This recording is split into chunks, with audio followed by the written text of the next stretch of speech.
I think we're live. We are headed to the Classic. Growing up on the water with fishing in their blood, Matt Arey and Bryan Thrift have spent the last 10 years competing against the biggest names in professional bass fishing. Their success has landed them ranked among the top anglers in the world. If you're looking to become a better angler, then this show has all the answers. Join us and follow along to get actionable tips, tactics, and tried and true techniques directly from the pros. Welcome to Let's Talk Fish.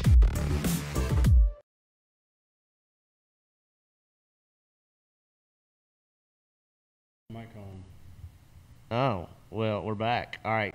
We're So definitely back. Jeff and I were sitting here talking about the fact that our jerseys on our homepage still have Evinrude on them. I may or may not have redone the starting screen. So y'all can tell we're missing Mr. Thrift tonight. Mr. Thrift is on his way to Chickamauga for another MLF event, and he will be... Let's see. He's leaving today. I don't know when practice starts exactly, but I think his event will run kind of through our practice next week sometime. It may start this coming Friday or Saturday. I'm not sure. I get the days mixed up on when they're fishing their tournaments because they're 5 days long. Let's see. If he gets there today, what is today? Oh, it's Tuesday. I should know that. Tuesday and Wednesday, Thursday, Friday. Yes, I'm assuming the event starts around Friday or Saturday, but y'all be sure to wish Mr. Thrift good luck in his BPT endeavor next week at Chickamauga. I'm sure there'll be some good ones caught. All right, so tonight's topic is headed to the Classic, but we owe y'all, and apologies again, y'all, thanks for sticking with us because we hadn't been able to do very many shows throughout the season because it's been such a whirlwind of a season, in, out, in, out, in, out, and you know, when I'm here, Thrift's not. When Thrift's here, I'm not. And Thrift's not going to come over here and do a show for y'all like I will. I'm just going to go ahead and lay that out there. He's not going to come over here and do one. I mean, am I lying, Jeff? He actually came last week and we weren't here. No, he didn't. You don't remember? He's like, we ain't having a show? Where were we? The air conditioner was out. Oh, yeah, that's right. That's right. That's why we didn't have a show. We didn't know he was in town, though. That's right. We forgot he was in town. That's bad. That's bad. All right. So headed to the Classic. Actually leaving tomorrow. We owe y'all a recap of Gunnersville. We'll get into that in just a minute. But we are headed to the Classic, leaving for Ray Roberts down in Fort Worth, Texas. Hope to see everybody there. Going to be a good time. Everything's bigger in Texas, including the bass, and hopefully we'll get to bring some of those Ray Roberts giants. Ray Roberts is known for some really big fish. I'm talking about like 10s, 11s, 12s, 13. They catch some teenagers out of there. It's got some giants. It ought to be a good Classic. You know, one thing, I mean, I'd be lying if I said I wasn't a little bit disappointed when, you know, we had to move it from March to June because of COVID and, you know, obvious reasons. Excuse me, but... One thing about June, especially the first week of June, is it's a lot more consistent. You know, the bite seems to be a little bit more consistent. March, there's a lot of factors, and the main factor being weather. You could have, as Pickwick was a good example, you could have torrential flooding. You could have super bad cold fronts, severe cold fronts. You could have a warming trend. The fish start getting up there and doing their thing, and all of a sudden they get knocked back. So there's a lot of different variables in March that won't necessarily be a factor in June.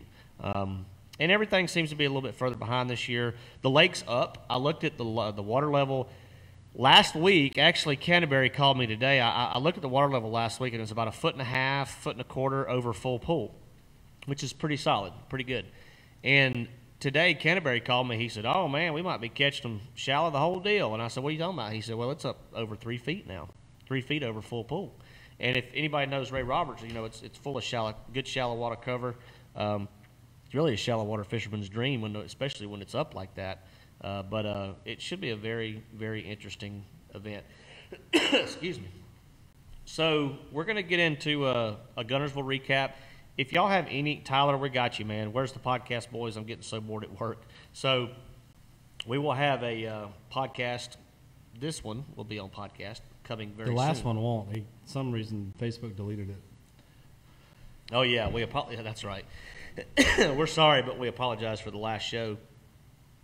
Somehow it got deleted, Facebook deleted. I don't know what happened. We lost that show, unfortunately, and we can't get it back. It did not go to podcast or our YouTube channel before we ended up losing it, so it is out for good. And unfortunately, you know, we had Brian New as a guest on that show. So it doesn't matter. And you can't, well, I was going to say it doesn't matter, but you just can't repeat and or duplicate anything that Brian New does when he's sitting in the studio with us. So that's a fact. That being said, we apologize for, but that's the only, you know, in 100 and, how many shows, Jeff? I think that's the only one we've ever lost. Like 110? Ish. 110, 112 shows. It's the only one we've ever lost.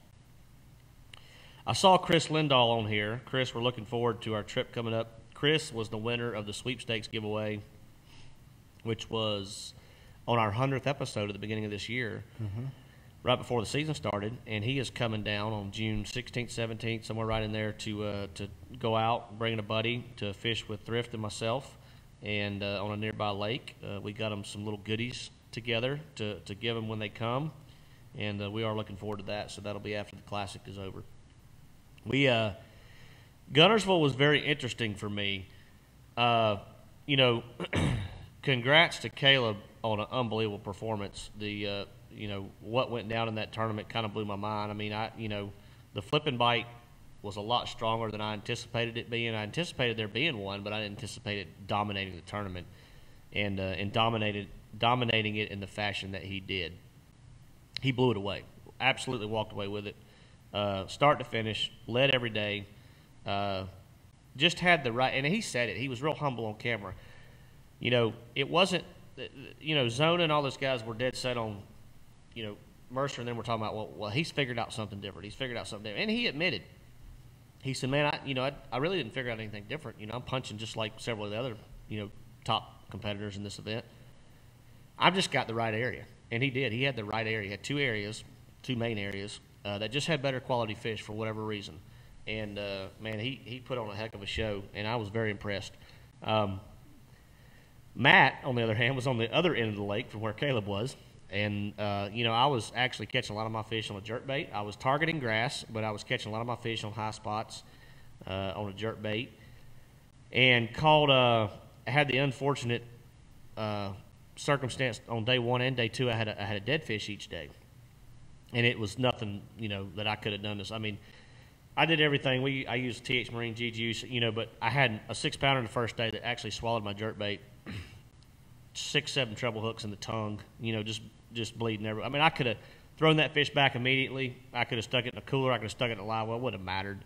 That fish was, you know, just the way it was hooked, it was going to die.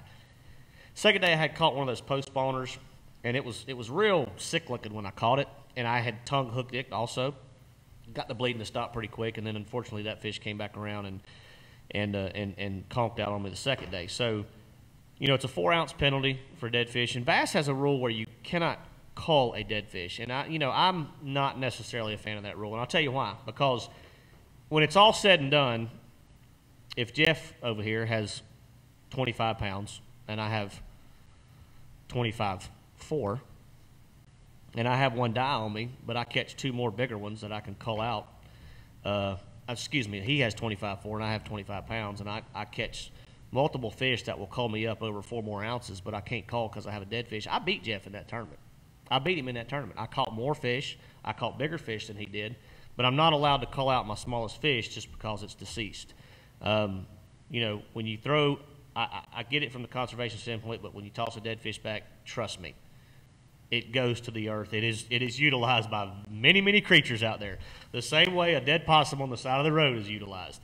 You know, turtles, birds, they all have to eat too. So, you know, I've never been a fan of not being able to cull a dead fish.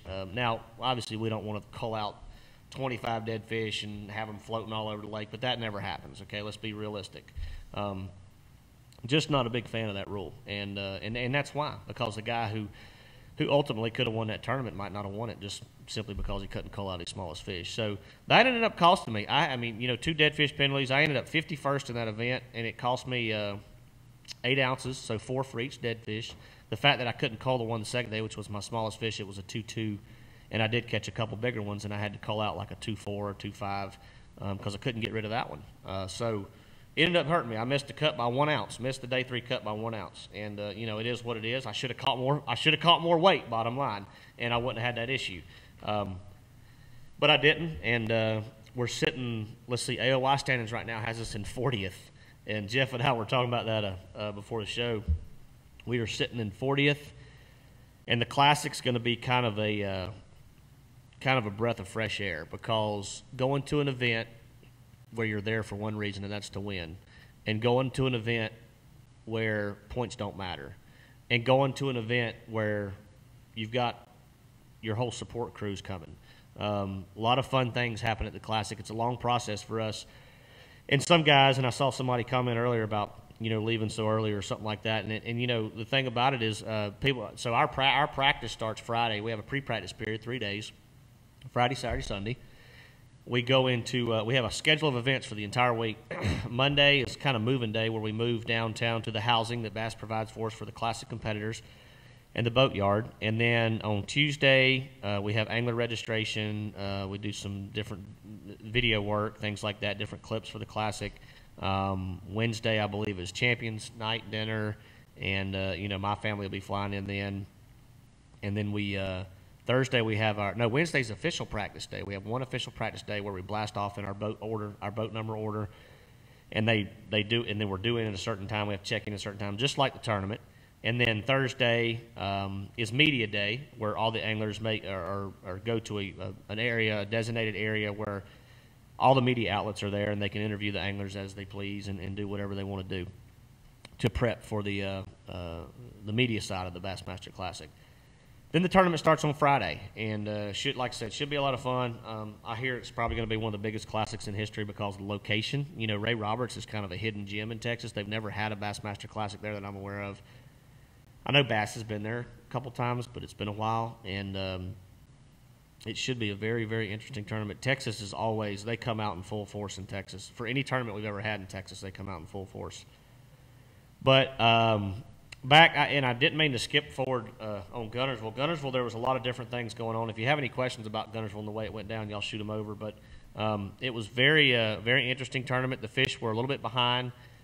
It's like a week and a half after we left, and some elite guys that hung around for whatever reason, they went offshore and just started blasting them. And the fish just weren't out good when we were there. Very few fish caught out, at least on the stuff that I like to fish out that I caught them on back in 2019.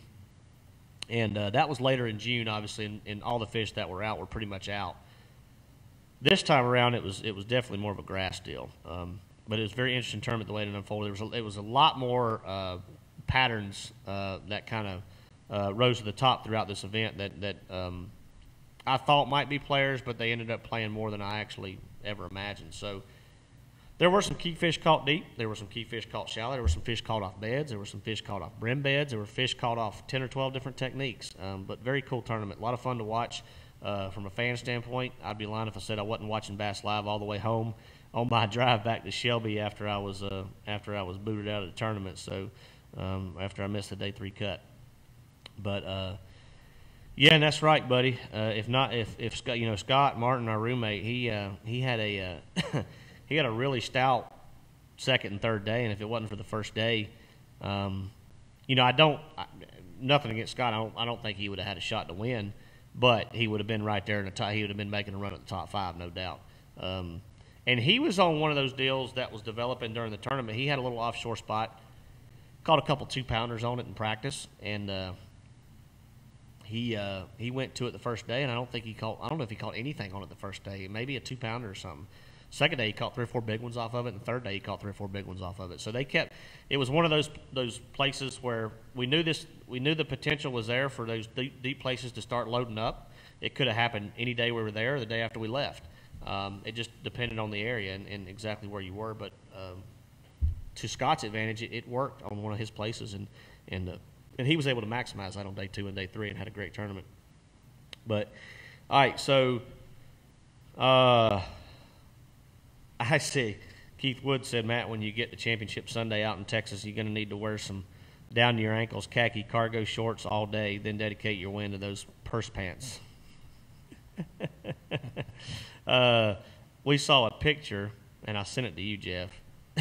Somebody posted it. I can't remember who it was. Posted it on my Facebook page. Yes, it was a pair of cargo shorts. And in each side of the cargo short, it was JanSport backpacks were like sewn into the cargo shorts. So it was like cargo shorts, but backpacks on each leg. And I text them to Jeff and Thrift, and they said, Thrift, I can't remember, you laughed or something. Thrift responded in like 2 seconds. Thrift responded in like 2 seconds. He said, they ain't long enough. They don't go below. He said, they ain't long enough. Yeah, they don't go below the knees. He said he's out. So that's perfect that you said that we definitely need. They got to be below the knees or he's not wearing them. Does that become capris when they're below the knees, or is it? He's kind of in debatable. the middle. He's on the fence of a cargo short and a cargo. He's torn. And a cargo capri. He's torn. Yeah. So yeah. Anyway, thrift's thrift. You know, you can't you can't do anything with thrift. Mike Harris, that's a good question. Let me jump back and address Tyler Simone's question. And again, guys and gals, I said questions about Gunnersville, but we're taking questions about the Classic, the upcoming Classic, because we are leaving tomorrow. We'll be hitting the road tomorrow. So if you got any questions about what to expect or questions about attending the expo, guys, go to Bassmaster.com. All the information's on there. Actually, Bassmaster Classic has its own website. I can't. I don't want to tell them and be wrong, but Jeff, you might can double check it for me. But I'm not sure if it's Bassmasterclassic.com or they have their own website. All the schedule of events are on there. The expo hours are on there. Things like that. It's the biggest expo in bass fishing, guys. There's more vendors there than any other fishing expo out there. Great place to get great deals on all kinds of different tackle in the industry. Speaking of which, a big shout out to obviously Pulse Fish Lures and Angler's Choice Marine. Angler's Choice, which is the presenting sponsor of Let's Talk Fish. Pulse Fish is one of our top associate sponsors of the show. Big shout out to those guys as always. A lot of people have got in on some of the earlier discount codes that we've shot out, which we'll get with Todd over at Pulse Fish, and we'll get y'all another code here soon. But if you don't have a bunch of Pulse jigs in your arsenal, especially prepping for that midsummer, schooling, early fall bite, you better get a hold of some. And we did a little tip video over on the Pulse Fish staff page. If you're not a member of the Pulse Fish staff, be sure to sign up. But we do some tip videos on there every once in a while. Gave a little secret tip on that page. And I'm going to make you, if you want a secret tip about fishing a Pulse jig, you're going to have to go over there and join that staff page to see it. So I'm not going to give it out on the show. How about that? Jeff's like, whatever. All right. I got sidetracked a little bit, but let's back up to Tyler's question. The giveaway tonight, guys and gals, don't forget, giveaway at the end of the show, we're giving away, sponsored by Angler's Choice, a hat and a hoodie and or high-performance shirt from Angler's Choice Marine. So we'll give that away at the end of the show. Got a good trivia question picked out for that. Tyler, do you think the spawn has been pushed out further this year due to weather? Seems like it has here in Central Virginia. And I think you nailed it when you said seems like it has here in Central Virginia. I think it really depends on where you were. So what I've seen a lot over the years with weather patterns and the spawn is when it gets delayed and delayed and delayed, it doesn't necessarily drag it out more. You might have a few fish, kind of do their thing once it gets to a certain point. But a lot of times what you have happen, and what I've seen anyway, is you have a massive wave that gets in and out really fast. Some of the lakes, I'm sure, had that happen. But others, had a trickle spawn. And trickle spawn is definitely weather related, when you see that. And yes, I have seen different spawning patterns depending on where I was this year based on the weather. So to answer your question, Tyler, absolutely. They get to a certain point, just like everything, nature is sometimes unexplainable, but they get to a certain point where they got to do it. They know they have to do it, and I'm still a firm believer in regardless of temperature. If we were well into May and June and none of the fish have spawned, they're going to go do it. They're going to adapt to survive, just like everything else. So, but yeah, luckily, knock on wood, we hadn't seen anything that crazy, but we've seen, I've seen fish on the bed around here 1st of June. Not many, but a few here and there based on, crazy weather patterns and things like that. All right, let's skip on down. Mike Harris, that's a interesting question. But no, he said, Why, when John Cox left for the BPT tournament in Florida, did the next man up not get to fish day 3? So John just sacrificed his day 3 so he could go fish the BPT event. And basically what that did is just bumped him to 48th place or 49th. Whatever the last man in was in the day 3 cut is where he ended up finishing. So he forfeited day 3. They didn't move another guy in because the points, then they'd have to bump John one spot out. And John earned his ticket to day 3. So he got the last place day 3 check and the last place day 3 points, which he earned. He forfeited any points that he could have made up by leaving. Right. But the money jump difference is the reason you can't just throw him out and throw somebody else in. And the points, the AOY points, big deal too. All right, that's a good one, Keith. I like that. He said new line from Thrift, cargo capris. So normally tonight, y'all, the show is cross-posting on my page and Thrift's page and things like that, but it's not cross-posting, so anybody that normally watches it on those pages that y'all might know, be sure to share it over to them because they might not even be aware that we're live. But Lord willing, this one won't get deleted or we won't lose this show, and it will be available on podcast and our YouTube channel in the coming week or two. Yeah, potentially. All right. Let me skip on down, guys. I'm gonna start hitting as many questions as I can. Key tips for flipping bushes. Matt Newman wants to briefly hit on your key tips for flipping bushes, which could be a big player at Ray Roberts. A couple different ways I like to flip bushes. It depends on the type of bush. We're talking bushes, not lay down. So to me, they're a little bit different. But I will typically adjust my presentation, and I'll start by picking apart the outsides before I go straight to the heart. And the only reason is because you don't necessarily know always where that fish is positioned or how he's positioned. If I'm flipping a heavier weight, and sometimes I'll use 2 different size weights. I want a pretty quick fall, and I also want a bait. If I'm flipping the heart of bushes and that's where the bite is, I'm wanting a bait that's got a little bit of action so I can yo-yo it, and it's a vertical presentation. So let me back up a little bit and talk about a vertical presentation when you're flipping and punching. We're obviously not punching, but it's the same type presentation if you're vertically flipping a bush. If your line is in there over the center of that bush and it's vertical like this, then it's a vertical presentation. It's no different than punching to me. If you're working it through a laydown, totally different situation. I like to snail when I'm flipping like that, flipping the heart of bushes. I like to snail, unless I'm flipping a jig, obviously. But I like to snail my straight shank hooks, and I use a straight shank 99% of the time. I use a 7.5 foot heavy action rod.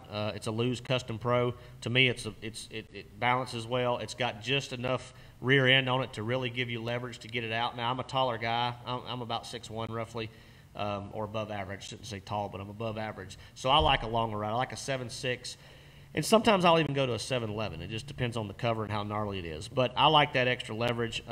Most of the time flipping bushes, I'm flipping 20-pound P-line tactical fluorocarbon. If it's super gnarly and I have to go up to 25, I will. But most of the time I'm flipping 20-pound P-line. Always tighten tungsten weights anywhere. And I like the flipping style weights. If I'm flipping your compact creature baits and things like that, I will go, if I'm flipping a soft stick bait or something like that, I will go to the worm style weight. Okay, I like it to fit more flush to the head of the bait that I'm flipping. So I'll try to match my weight style, whether it's flipping or just the regular worm style weights, up to the style of bait that I'm flipping. I'm always pegging my sinker 110% of the time when I'm flipping bushes. And I'm a guy that if you watch a lot of these guys, your hook set needs to be a straight up sweep. No, I don't want to call it a straight up sweep. It's kind of an oxymoron. But it needs to be, pressure on the line, tight the whole time. None of this snap setting where you drop the rod tip and do this. You're asking for breakoffs. You're asking for trouble. But when you feel that bite, I like to go from a tight line from about 9 o'clock to 12 o'clock or back to 4 o'clock if you're Thrift. He likes to go like backwards and point his rod tip at the ground.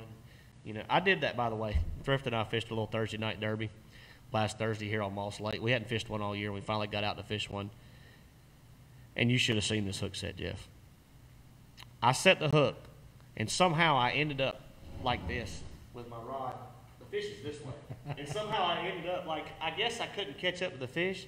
And when I set the hook, somehow I just ended up like this.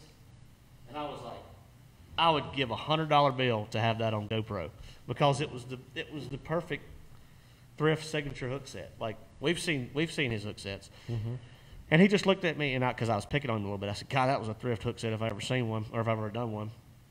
He said, "Well, I always get them in the boat, and that's all that matters." And I'm like, "Well, yeah, I mean, you do. You don't. I don't remember the last time I've seen him lose one. Like literally, I don't remember the last time I've seen him lose one fishing with me. So, whatever works for you. So that's just a few tips for flipping bushes, but and you might get to see that firsthand next week at Ray Roberts. Who knows? Keep an eye out for that. Tony Carter, what do y'all think the winning weight will be for the Classic? Man, Lord, I have been looking online trying to do my online research about this lake, and you could find mapping and satellite imagery and things like that, and that's all great, but as far as tournament history, there's been very little, and the little bit that's there has been really situational and conditional and fickle, and there's been some the Texas team trail fishes down there about once a year. Typically, it's earlier in the year, though. So this is kind of a hard question. There's giants in Ray Roberts. I have no doubt in my mind that somebody's going to catch a really big bag one day.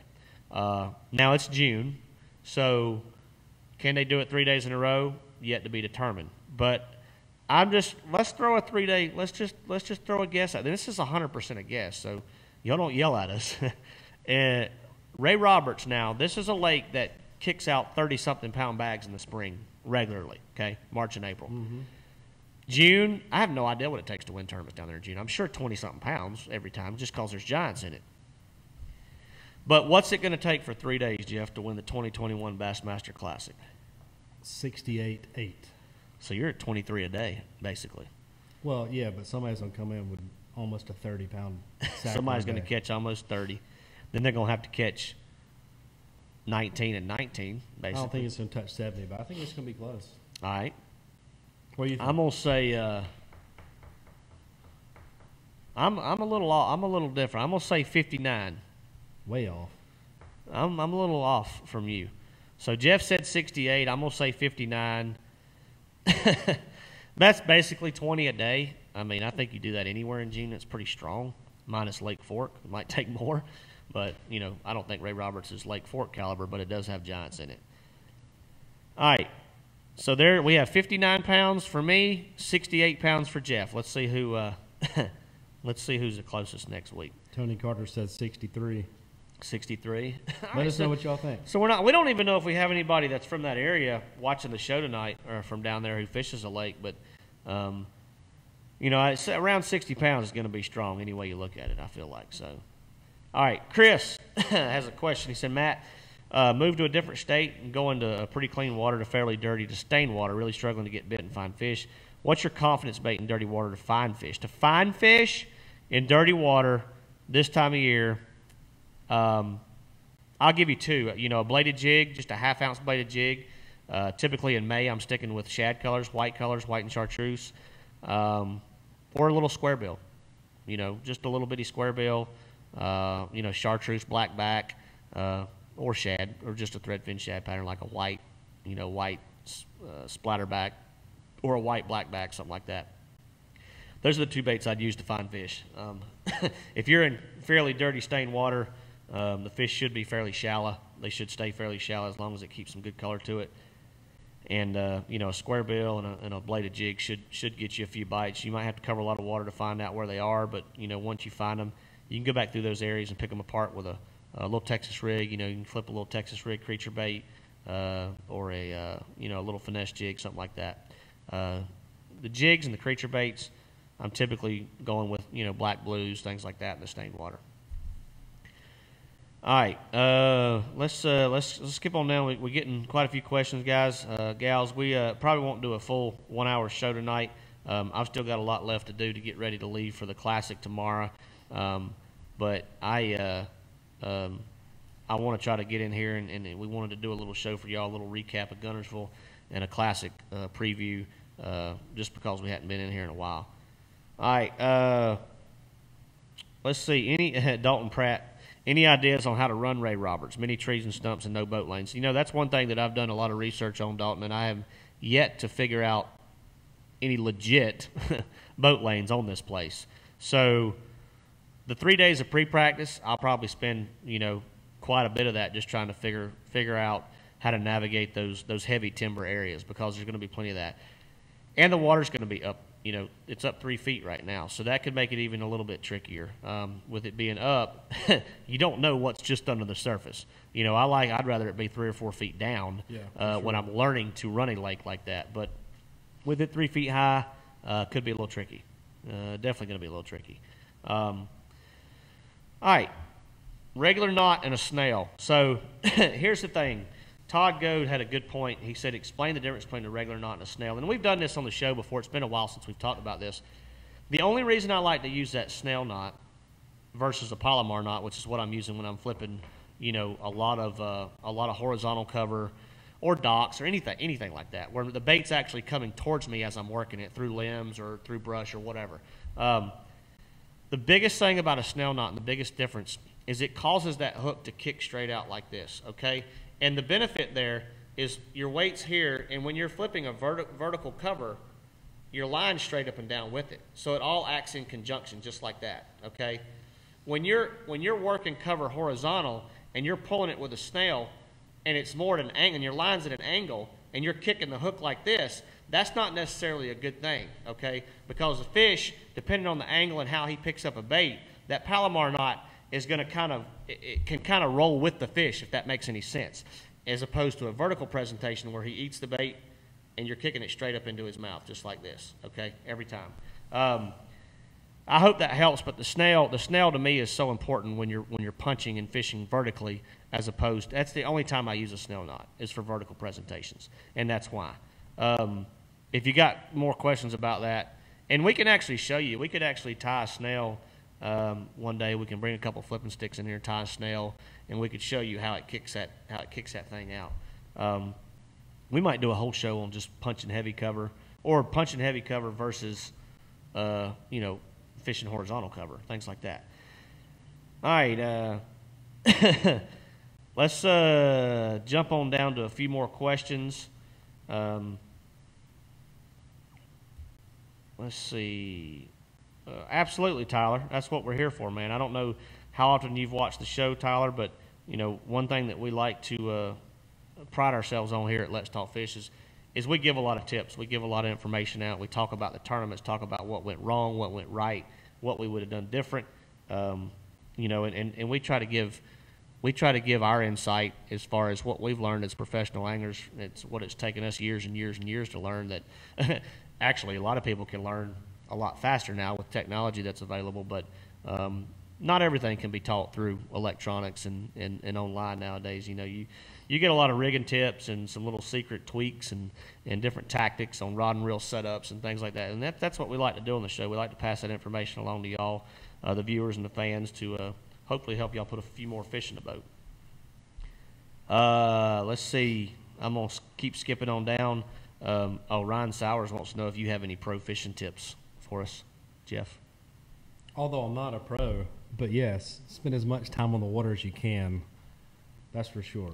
Actually, that's probably one of the best tips that you can get. And time on the water is priceless. If you want to become a better fisherman, that's all there is to it. All right, I have caught back up to the bottom of the feed, so I might have missed a question or two. If I did, shoot it back into the feed, and I'll be sure to address it. But you know, Ray Roberts, and I appreciate all the well wishes, guys, good lucks and gals. We always excited to go fish a Bassmaster Classic. I've only been over at Bassmaster for fishing the elites for 2 years. We're fortunate enough to make the Classic our second year in a row. We're borderline on making it for 2022. Lord willing, we can get it together in New York on the last two events, have a couple strong finishes to finish out the season, because the Classic in 2022 is where, Jeff? Hartwell. Lake Hartwell. It is an hour and 30 minutes from my driveway, and I would love nothing more than to be able to compete in that Classic as opposed to having to work sponsor booths. I love my sponsors to death, but they know just as well as I do I don't want to be working for them at the Classic. I want to be fishing, and they would rather have me fishing too. All right. Thomas Roach said he's had great luck using a snail anytime he's using a straight shank hook. Look, we just tell y'all, Thomas, how we do it, and how we prefer to do it and what's worked for us over the years. But if it works for you and you're putting fish in the boat or on the bank or wherever you're fishing, your kayak, whatever, don't change a thing. I've always told people that.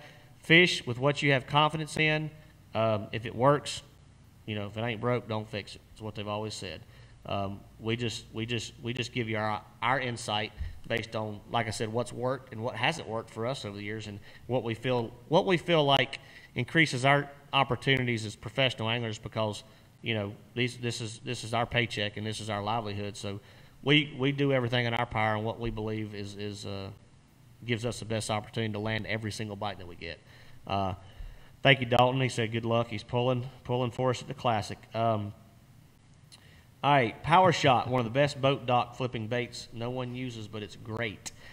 That is a phenomenal technique. That is an overlooked technique. And power shotting, basically drop shotting with heavier equipment.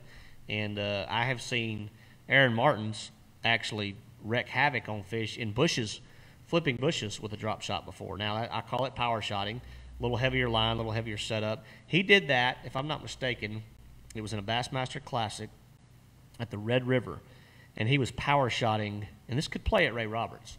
He was power shotting timber in one of those backwaters. May have been 12, 14-pound line. It wasn't a spinning rod, using bait casting outfit. A little bit bulkier worm, a little bit bigger hook, and gosh, he was getting a lot of bites. I mean, he was trashing the fish as far as numbers go. I still had a really strong finish, top 10 finish if I'm not mistaken. May even finished higher than that. But the power shot is something that definitely gets overlooked, and it gets a lot of bites in certain situations. You can Google that technique. That goes back to technology that's available. Google that technique and probably learn more about it than in 5 minutes than I could tell you about it in 30. So, but yeah, Matt Tuttle, that's a great technique. Ryan Sowers wants to know what my game plan is for the Classic. Would you recommend me picking you for my fantasy team? That's what I was. Well, Ryan, I will have a little bit better answer for you next Thursday. I've never set my boat in Ray Roberts. I did not do any pre-practice work down there. My roommate, who qualified also, one of my roommates, Scott Canterbury, he spent a little time down there. Nothing really stood out to him except the navigational issues that we're all going to be faced with. There's only a couple guys that have history on that lake. Matt Herron, Chris Zaldane. Chris Zaldane lives close to it. He spent quite a bit of time there before off limits. Those guys might have a little bit of advantage based on their history there and navigational knowledge of the lake, how to run some of the timber that some other of us may not be able to. I may just follow New. That might be a good idea, like in practice, because he doesn't know how to idle anywhere. He just runs everywhere, and it's the same reason he knocks off clear the way 3 or 4 lower units a year. But he will clear the way, and he will verify that there is a landmine there or not. And New would be like, man, just let her eat. You'll find out if something's there. And if you're running high enough and fast enough, you're just going to glance off of it anyway. I'm like, yeah, you're going to glance off of it, all right. I may just follow New around in practice, because New will be fishing this due to his Bassmaster Open win at the it was in Florida. I can't remember what lake it was on. But he won a Bassmaster Open last year and qualified to fish the Classic this year. So he'll be down there fishing with us. Game plan, Ryan, I'll approach it just like I do any other lake for the first time. When I launch my boat Friday morning, I will try to cover as much water as possible just to see the lake. I want to see what it has to offer. I want to see the layout, minus the map research and the map study that I've done. That's all good and dandy, but the lake's up over 3 feet. I want to see what kind of shallow cover it's got to offer with the lake being high. I want to see with my own eyes what kind of offshore structure, as far as my electronics go, it has to offer. I want to see how much forage is in the lake and where it is. The first day I'm going to try to learn to navigate. It's only 22,000 acres, so that is, relatively speaking, it's not a very big body of water. But I would like to learn to navigate it the first day and just see what all it has to offer. The second and third day of our pre-practice period, I'll try to start formulating some sort of game plan based on what I think it's going to take to win. Because, again, this is not a points event. This is a tournament that every single person that qualified for it is trying to win, and that's all that matters. All right. Couple more questions. I said we're not going to go a full hour, but we're working on it. Couple more questions. and we'll get the trivia question here in a minute because, guys, unfortunately I do have a lot of work yet left to do before I get on the road tomorrow. Favorite big worm for the summer? Man, there's a lot of big worms on the market.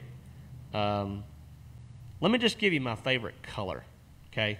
Now I tell you one thing. I've used a Nico rig and a nail weighted lunker stick in a lot of situations where I've got a lot of good bites when I couldn't get a bit on anything else. But if you're talking about a big worm, I like anything 10 to 12 inches, ribbon tail, plum, apple, red bug. Okay, those are my couple probably most popular colors.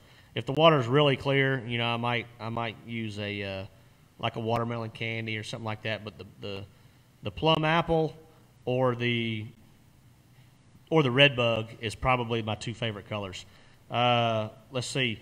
We got what happened with the swarm of bees. So that's interesting that Mark asked that because the swarm of bees, and I haven't posted this clip yet, but the swarm of bees, did I tell you about this? I showed you the clip. Watched it. Oh, yeah. So I had something happen at Guntersville, and I didn't realize that we hadn't been in the studio since the Guntersville recap. I need to post this video on my social media page. But the swarm of bees, I was in the middle of Guntersville fishing some grass, little high spots, little humps. And I had a swarm of bees, like a whole swarm, find my boat, okay? And I guess they were just following the queen to a new location, whatever they were doing. She must have been in your pocket. And she apparently flew into my boat and landed somewhere because, and you see this on the GoPro, it's pretty funny. I have like 150 to 200 honeybees in my Ranger in the middle of Lake Guntersville. And they're all on the butt seat in the back. They're swarming my pockets. Later on, my wife, Emily, she was like, when they're swarming, they won't sting you. And I'm like, well, I didn't know that at the time. So they were landing on me and all kind of stuff. I was swatting them. And honeybees are good. They're good. We need honeybees for many reasons. But I tried to kill every single one I could that day. I was swinging my jerkbait at them. I got my jerkbait hung in the butt seat. There was like 15 of them congregated on my butt seat on the back deck. And there was like, they were just like in a little huddle. Maybe that's where the queen was. So I started swinging my rod, got my jerkbait hung in the butt seat, had to get back there and get it undone. They're swarming me. They're going all over the place. And finally, I was on the trolling motor on 100 and couldn't get away from them. Finally, I just said, the heck with it. And I jumped down, grabbed my life jacket, and floored it. I just left that area, came back later. Like I said, that's the only way to get rid of them. And I was swinging while I was running down the lake. How long did it take you to figure out what was going on? Well, there was a bee or two around me up front, but it took me a minute to figure out that there was literally a swarm. Not normal, yeah. Like, I look back, and you can see them. It's funny because before I figured it out, our GoPro is on whatever those pole mounts are called on the back of our boat, Yolatex or whatever. And you could see you could see them everywhere on the GoPro, like flying back and forth in front of the GoPro. And I'm like, after watching it, they were there for a while before I realized it.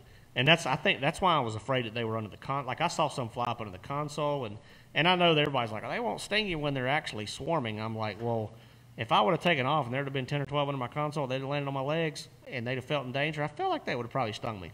Probably. But it blows my mind how they can follow that queen around like that. I guess they can smell her. Is that what it is? Probably. Or pheromones or I'm not a bee expert, insectamones so. or whatever. Yeah. Yeah, you're not a bee expert.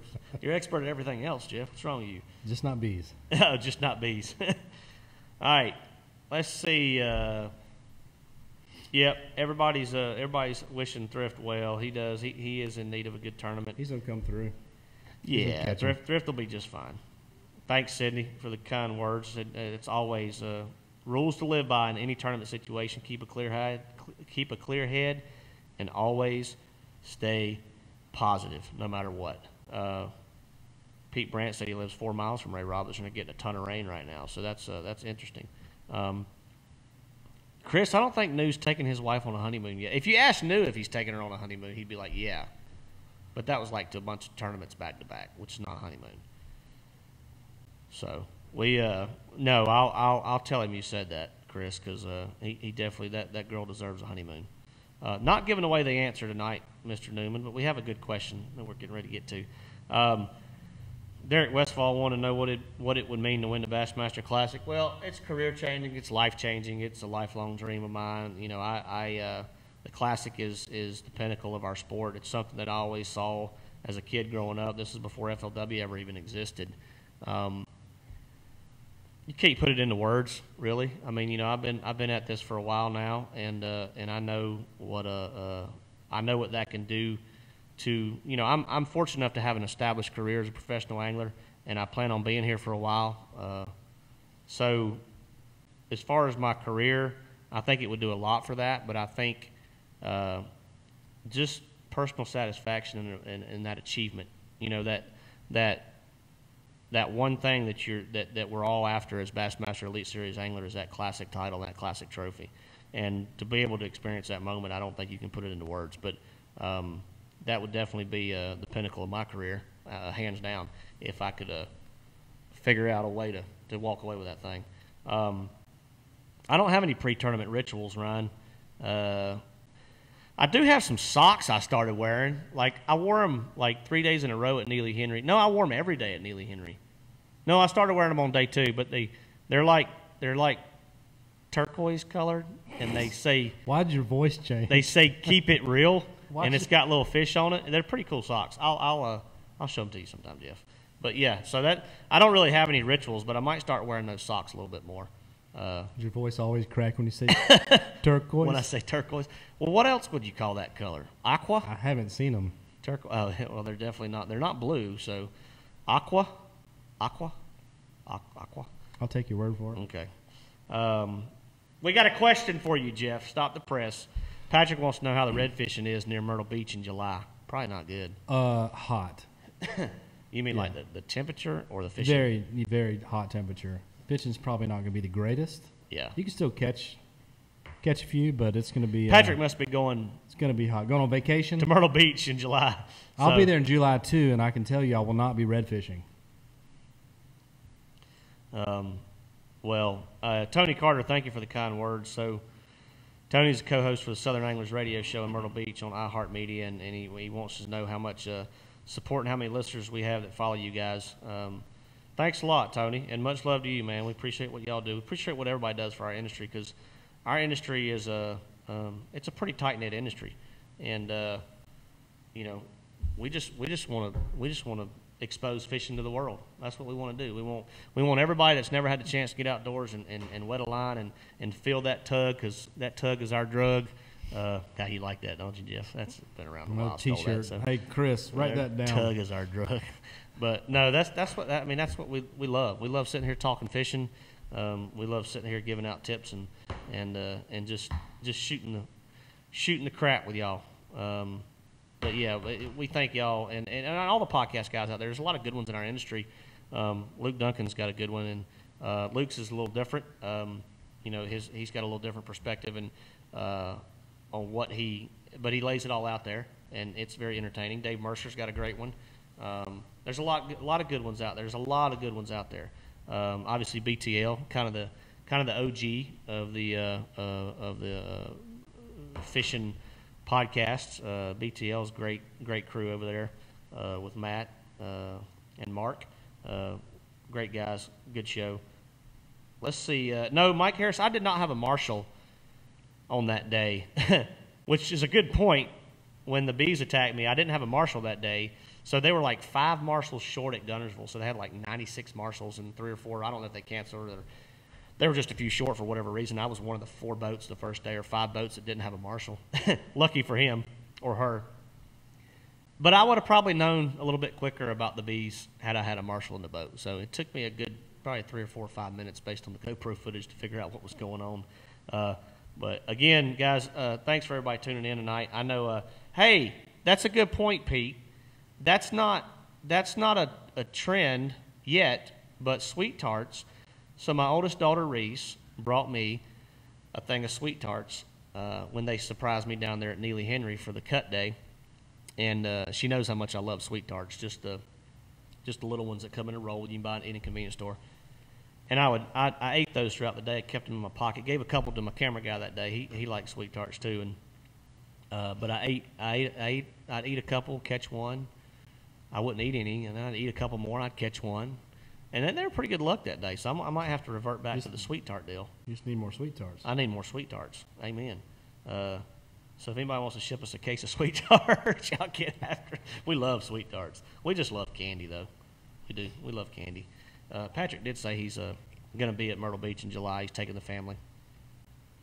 What would be the best fish to target when he's with the 9-year-old down there at Myrtle Beach? Shoot, is the Apache Pier, is the old school Apache Pier still open? I don't know. Depends on what part of Myrtle Beach you're going to be in, but go to a pier or something, that's pretty fun. Yeah. I mean, you can probably get on a little charter or something. You can catch something. Yeah, you could take. Yeah, there's a lot of charter opportunities down there, but shoot, you could take him over to one of the fishing piers there, and it's just a small fee to go out and fish on those piers, and just get him a little bottom rig and some shrimp or something like that, some frozen shrimp. He'd probably have all the fun he can stand. Catching some little sharks or pinfish or something like that off the pier. I'm sure he'll have a ball. We don't have any side bets yet. Ryan wanted to know if Matt and New had any side bets for the Classic, but we don't have any yet. And I ain't never washing New's boat. It's the dirtiest thing on tour. I ain't never washing his boat. Won't do it. Well, so we had to bet something else. I'd rather bet. She's going to bring you some sweet tarts to the Classic. Who did? Your daughter's on here. Oh, Reese said that? Awesome. You don't see that? It's awesome. Me, I haven't got down to it yet. Thank you, sweetheart. Daddy needs his sweet tarts at the Classic, that's for sure. All right, All-American starts Thursday here at Lake Douglas, Todd let us know. I did not know that. So gives us something else to follow along on this week. Matt, let's see. Let's take 3 more questions. We'll do 3 more questions, and then we'll call it a night. We've got our trivia question. We got to give y'all a sweet little prize pack from Angler's Choice to our lucky winner tonight. But Tim Kelly has a question. I'm going to try to address questions from anybody that I haven't got to tonight. Your take on a heavily fished herring lake. Would you go against the grain and stay shallow up the river and bank grass for largemouth, or get in the mix with the majority and point hop all day? Well, Tim, I hate to say it, but on a heavily fished herring lake, I would have, if you don't have forward-facing sonar, I'd probably run up that river. But if I had active target on my boat, I'd run those points. Simply put, I think on the herring lakes now, active target, the forward-facing sonar has changed the game on those herring lakes. And it really cuts down on your time. It really helps you make precise casts to those little pods of fish, whether they're relating to cane or just a point or just open water. Makes you a lot more effective as a herring fisherman, as a fisherman that chases bass that are predominantly focused on herring. And Todd Goad, who's a great herring fisherman who's actually on here. Todd, if y'all don't already know, is one of the co-owners of Pulse Fish Lures, one of the sponsors of the show, the Pulse Jig, and you better have some Pulse Jigs in your boat if you're going to chase those open water herring fish. Todd can tell you that. But yeah, that forward-facing sonar changed the game for those boys that do that on a regular basis. Now, to really answer your question, I'd do both, but that's me. I like to do it all. If I think I can get bit on the herring deal, I'll do that for the first couple hours, or late in the day if it's a cane pile bite or whatever it is, and then I'll mix in that largemouth deal. And a lot of people kind of feel like they always have to choose A or B, but you really don't. You just got to be willing to go a little bit further and work a little bit harder than the next guy, and that's what it really comes down to. But yes, forward-facing sonar is going to be your ticket to freedom with those stingy herring fish. All right. Keith Wood, you believe it's worth it for the learning experience to be a marshal for any event? At the Bassmaster Elite level, 110%. No questions asked. I think you can learn something from every single one of these guys out there. Whether it's, I've always said this, it might be a new knot, it might be a new bait, it might be a new technique, it might be a new retrieve, it might be a new cadence, it might be something about electronics, it might be something about mapping. But you could, if you're willing and you keep an open mind, you can take away a lot of positives from every experience on the water with these guys. The thing about the elites is all these guys have worked all their life to get there, so they're all very accomplished anglers.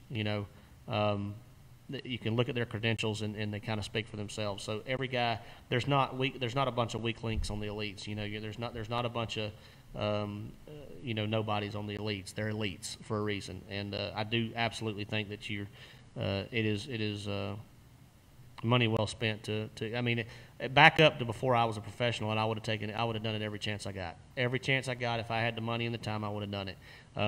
Back then the FLW tour had the co-angler opportunity, And that's what I did because I could fish, possibly make some money back. Possibly. Wasn't my goal. My goal was to learn, but I could possibly make some money back. And at the same time, I was getting priceless lessons. It's like paying for a guided trip, possibly being able to win your money back, except you're with a professional angler who should be at his best at that given moment because he's trying to feed his family on what he's doing.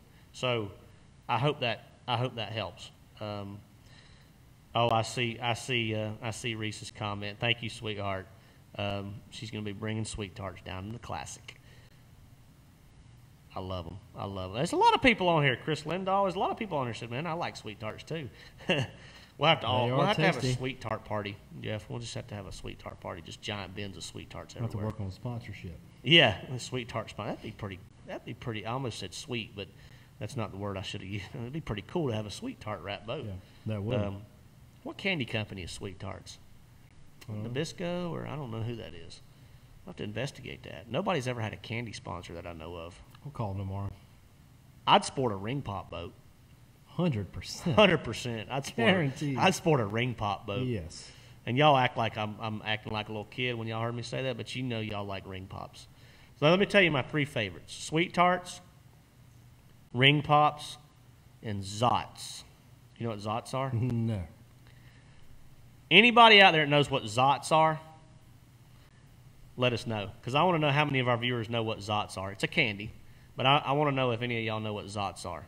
Z-O-T-Z, Zots. And it's been around a long time. All right, guys, gals, it is time to get to our trivia question. That's funny because Pop Rocks boat. That's a good idea. Pop Rock. I do like Pop Rocks. Sweet Tarts Wrapped Ranger. I do think it's Willy Wonka. Is it Willy Wonka? I think it is Wonka. Warheads. Now I love some Warheads. I do love some Warheads. Nestle. Nestle makes Sweet Tarts. Nestle's got plenty of money, guaranteed. We got to hit up Nestle for sure. Where's Nestle at? Sweet Tart boat. That would be. We could sport like a different candy on each side of the boat. We'll just wrap it every tournament. Wrap it every tournament. Yeah, we could wrap it every tournament. Y'all, thanks for tuning in. I'm glad we were able to get back in the studio. Jeff was nice enough to jump in here with me tonight as a well. He's normally our co-host, but you don't get to see Jeff as much as he deserves. Jeff doesn't get the round of applause as much as he deserves. Yeah. You're close, Chris. Zots are like Warheads. Zots have a. Oh, Matt Newman said his wife's explaining them to me, and she loves them. Yeah, Zots are the bomb, dude. And that's what they're kind of like. They're like a little bomb. So they have fizz in the middle of them. So they're real sweet on the outside. So like a Pop Rock Sweet Tart? It fizzes. So when you bite into it, or you get all the coating off of it, it starts fizzing in your mouth, and it's kind of sour, but it's sweet at the same time. It's phenomenal. I'm telling you, dude. There's only one place that you can get them on a regular basis other than Amazon, which you can buy pretty much. I might have to Amazon some Zots. So Emily gave me a giant bag of them for my 40th birthday. I think it was for my 40th birthday. It was like this big. It's gone. That was like 2 months ago. It's like 200 in there. She ordered that off Amazon. But you can get them at Cracker Barrel. Cracker Barrel sells Zots. Next time, I know a lot of y'all eat at Cracker Barrel. Next time you're in Cracker Barrel and you're checking out. Cracker Barrel's got all kind of crazy They stuff. do have crazy candy. Normally they ask them for a roll of Zots, and they have orange, blue raspberry, cherry, grape, strawberry, watermelon. There's a bunch of different flavors. But orange, blue raspberry, cherry, apple, probably my favorites, but I eat them all. I'm going to order some now. Yep. Are you? Absolutely. I'm on Amazon. Jeff's on it. Jeff is on it. Buddy, that's right. Jeff is the real pro of the show because without Jeff, this show does not exist. It wouldn't have started and it wouldn't exist. Zots candies. This is awesome. There's a lot of people that knew what Zots were. I'm impressed with y'all. I'm impressed. Where? That's it. That's the same bag that Emily bought me, that 100 count. Are you really ordering that? 100%. Awesome. Ted Atkins said his mom used to take the Zots away from him at Halloween because they would pull out fillings. I don't think Zots were that chewy. Maybe yours got a little hot or something. I didn't think they're hard candy that well. I guess. What flavor? Assorted. Yeah. Assorted's good. Yeah, we don't discriminate, man. We do it all. There's 4 left. There's only 4 left. How much is 100 bag of Zots on Amazon? Well, it was $48 for all four. Can you do the math? So basically $11, $12 for 100 count? Yeah. That's a heck of a deal, dude. It's a heck of a deal. Because there's $9.48, but there was some tax and stuff. They're 50 or 60 cents normally for they come in little sleeves of 4. And let's see, do the math. So let's see, if you wanted 4, 8, what's 10 rolls of 4? That's 40. And that would be, that'd be $5. So that's about right. We have Zots for days. They're all coming here. No, we won't have Zots for days. We'll have Zots for about a week. That's 4 bags. I'm not eating 4 bags of Zots. That's 400 Zots. We can do it, man. We can do it. All right. Yeah, that's right, I didn't Ernie. see a 5-pound bag. Oh, that's a 5-pound bag? Jeez. It's a 100 count, right? 425 count bag for $23. I just got robbed. I'm about to return my 4 bags. No, you did. Oh, you found another? You found a better deal? 5-pound bag of Zots. Wow. That's legit. Wow. I've never even had them, and that's legit. Ryan Sauer said he'd be afraid to know Matt's daily sugar intake. Well, let's just put it this way, Ron. I'm jealous of your last name because that's what I eat sour candy like it's going out of style. Warheads. Somebody mentioned Warheads earlier. I do love some Warheads. I used to eat the hot ones, but you can't find the hot Warheads anymore. I can only find the sour ones. But anyway, let's get off the candy and on to our trivia question. It is 8:03. See, we went over an hour. We didn't even mean to. We appreciate y'all tuning in. Appreciate all the questions. That's what we're here for. Don't know when we'll be back in studio. Can't answer that right this second. But hopefully Thrift has a BPT trophy and I have a classic trophy to bring in here. But in the meantime, let's get on to our trivia giveaway. Sponsored by English Choice Marine. Again, big shout out to Trent and that crew at English Choice, guys. If you're in the market for a boat, check them out. Obviously there's not a huge inventory of new boats circulating the market right now, but I think you can put in some orders for your 22 Rangers, which there's a pretty good waiting list right now to get a new boat. I know a new Ranger, so if you're in the market for a new Ranger, reach out to those guys and they get you hooked up. Todd Goad participated tonight. Todd, thanks for jumping in. Todd is he's your expert Heron Lake fisherman, guys and gals. So if you have questions and you shoot one on here and I can't answer it or Thrift can't answer it or we pretend like we know it and we really don't, Todd will either correct us or we'll just send it over to Todd and let him answer the question for you. But yeah, Todd is a co-owner of Pulse Fish Lures who is also a big supporter of the show, and we thank them for that. Be sure to check out all their baits, guys, over at the Pulse Fish Lures website. A lot of good stuff that you definitely need in your arsenal, especially coming up for this summer schooling bite that we'll get into. The herring bite, the brush pile bite, when those fish, especially the spotted bass, get suspended around those brush piles.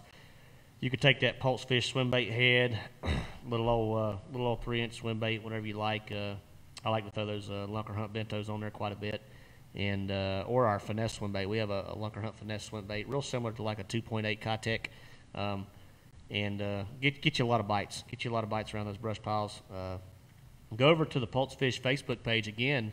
Go over and join that staff page. Check out some of the tips we've dropped on there. A lot of good interaction between a lot of the staff members over there. Guys have a lot of fun posting pictures of fish they've caught on Pulse Fish Lures and that kind of stuff. But all right, trivia question time. What's the answer? The answer. Don't say it. Show it. I can't tell you the answer. Show it. Oh, to me. You need to know the answer. That's the answer, right there. Okay. All right, so here we go. This is for My English comments Choice. are a little wonky, so. It's amazing. We lost like 10 or 15 viewers right before I was getting ready to give something away. It's $5,000 prize pack. It's crazy. $5,000 prize pack. All right, y'all ready? We ready. I need to know. This is for English Choice hat and shirt giveaway. Last time Bass was at Ray Roberts, and don't hold me to this, I think it was in 2016. I think that's the year of the tournament. Ray Roberts, it was a TTBC event. It was in May. Matt Herron won the event. I need to know what the largest fish was that was weighed in that event at Ray Roberts and who caught it. I need to know the weight in pounds and ounces and who caught it. Okay? So I need two answers in one, not in separate in separate comments. But we need the answer. We need how big was that fish and who caught it in pounds and ounces and the name of the pro that caught it. If y'all don't get it fairly quickly, which I think you will because everybody Googles everything now. Somebody's on it already, guaranteed. But I need the weight, pounds and ounces of the biggest fish caught in that event. That was the I think it was 2016, TTBC at Lake Ray Roberts. It was the one that, all right, I'm already seeing weights. Just a weight, if you give me just a weight and then you give me the guy's name later, it's not going to count. It has to be in one comment. I think they started. Has to be in one comment. I need the pounds and ounces of how big that fish was and who caught it. Chris said not Matt Arey, 811. That's 100% correct on 50% of that. Got it. He said my Google's broke. Brian Collins. You got it? Zaldane. Brian Collins, Zaldane, Yep. 712. Brian's Google was not broken. The answer is Chris Zaldane, who will be participating in this year's Classic, was the angler. The weight was 7 pounds, 12 ounces, which for May, that's a good one. A month before that, it was probably 9.12 or 9.5. But it was Chris Zaldane, and it was 7 pounds, 12 ounces. So Brian Collins said, dang, maybe Brian guessed because he came back with another answer, said Zaldane 8.2. Could have. Interesting. Brian Collins, I feel like Brian may have won a trivia giveaway before, but Brian, send us your shipping information on a message through our Instagram or Facebook page. Actually, through our Facebook page, sorry. Send us your shipping information, size shirt that you wear, and we'll get that shot over to Trent at Angler's Choice Marine, and we'll get that sent out to you ASAP. So, again, guys and gals, thanks a bunch for joining tonight. I think we had close to 100 viewers. Not a ton, but like I said, it was a little short notice, short show, but we wanted to get in here and do something for y'all and tell you thank you. Stick with us, bear with us. When the off season rolls around, we're going to have a show not every week, but close. And I know y'all have had some withdrawals. I get some messages and comments on Facebook and saying what's happened to LTF, and you know we've been traveling a lot. We've been busy. Year. Yeah, it's been a weird year, been a busy year. But again, thanks everybody for the support. And we will head down to Texas tomorrow. Wish us luck at the Bassmaster Classic. Hope to bring home a trophy to show y'all on the next show. When we can't go fishing, we'll sit right here and talk fish. See y'all.